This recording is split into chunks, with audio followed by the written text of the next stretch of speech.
ऐसी ज़हनियत पर भी अफसोस है और ऐसी ज़िंदगी पर भी। अगर वो इस घर में तुम्हारे साथ आई तो तुम यहां नहीं आओगे। इस घर में सिर्फ तुम्हारी जगह है, दरवाजे सिर्फ तुम्हारे लिए खुले हैं, किसी और के लिए नहीं। और जब तुम हार जाओ तो चले आओ।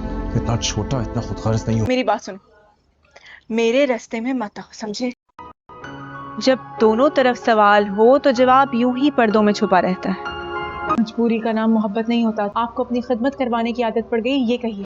पहले ये शख्स मुझसे बहुत कुछ छीन चुका है। जी हाँ नाज़रीन, ड्रामा सीरियल में ज़मीन तो आसमान की नेक्स्ट आने वाली एपिसोड में आप देखेंगे कि इधर सब लोग हुरैन को देखने में लग जाते हैं, लेकिन फरहाद को अपनी इंसल्ट बहुत ज़्यादा फील होती है कि उसने किस तरह से वाकई ही हुरैन का साथ छोड़ दिया। हुरैन ठीक कहती थी कि साथ देने वाला वही इंसान होता है जो उससे मोहब्बत भी करे और उसकी हिफाजत भी कर पाए। ये कहकर हुरैन वहाँ से चली जाती है, लेकिन शहाबुद्दीन अपने दोस्त से कहता है, मैंने तो तुम्हारे बेटे को अपनी बेटी का मुहाफिज समझा था, लेकिन ये क्या निकला। जिस पर कहता है फरहाद का बाप, पहले ये तो देखो कि आखिरकार हुरैन वहां से बचकर कैसे आई, ये क्या मामला है। उधर आप देखेंगे कि शाजिल के दोस्त बैठकर खुश हो रहे होते हैं और कहते हैं कि हमारा प्लान बिल्कुल ठीक रहा है, हमें लगता था कि इस तरह से ही ये दोनों एक हो पाएंगे। अगर और अब भी फरहाद की बुज़दिली सबके सामने ना आती तो हुरैन की शादी तो उससे हो जाती। अब तो कभी भी शहाबुद्दीन अंकल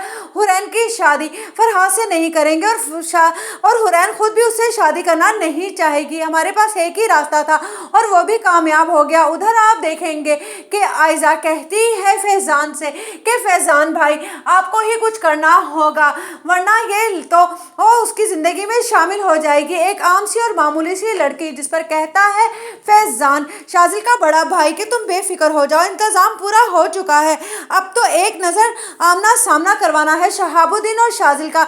जैसे ही दोनों एक दूसरे के आमने सामने आएंगे तो तुम्हारा रास्ता खुद ब खुद साफ हो जाएगा, क्योंकि हुरैन अपने बाप के दुश्मन के बेटे से कभी भी शादी नहीं करेगी। और आप जानती हो ना कि किस कदर बदतमीजी की है शाजिल ने हुरैन के बाप से, और वो लड़की बहुत ज़्यादा खुददार है, मैं उसका पता लगा चुका हूँ सारे का सारा। इधर जब पता चलता है शाजिल को कि हुरैन ने खुद से रिश्ता ख़त्म कर दिया है फरहाद से और अब उसके बाप को भी कोई एतराज़ नहीं है, तो वो बहुत ज़्यादा खुश हो जाता है और कहता है कि अब मुझे बाबा जानी से बात करनी चाहिए। लेकिन जब वो अपने बाप से बात करेगा तो उसका बाप कहेगा